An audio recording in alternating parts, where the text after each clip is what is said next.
Gayet ihtiyar olduğuyla İshak mayfit kör oldu. Öleceği zaman o istedi iyi sözlesin ilk oğlunu, İsav'ı. İshak çağırdı onu kendisine de söyledi. Hazırlasın onun sevgili yemeğisini av yetinden. Baba da iyi sözleme oğlunu bundan sonra. Reveka işitip bunu çağırdı Yakov'u da hepsini ona anlattı.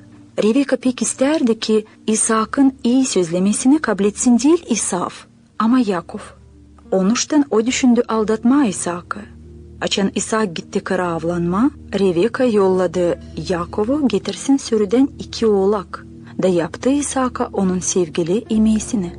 Sonra o aldı İsav'ın tutmalı kurbalarını da giydirdi onları Yakov'a. Ama İsav'ın güğdesi pek tülüydü diyeni, o sardı Yakov'un kollarını hem ensesini oğlak dersinden. Prost gören babası bir yoklamasın onu. Alıp Reveka'nın yaptığı yemeği, Yakov gitti babasına da dedi. Baba, ben yaptım hepsini öyle, nice sen dedin.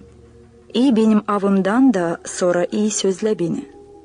Babası dedi ona, gel yoklayayım seni oğlum.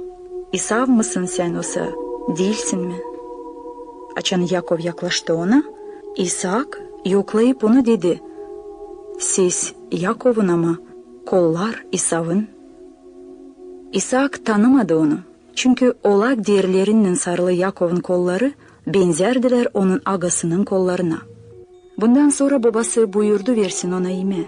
Bitirip yemeği o iyi sözledi oğlunu Yakov'u. Bu takım yalancılıkla Yakov kabul etti iyi sözlemeyi İsav'ın yerine. Bunun için İsav kinlendi kardeşine da niyetlendi öldürme onu.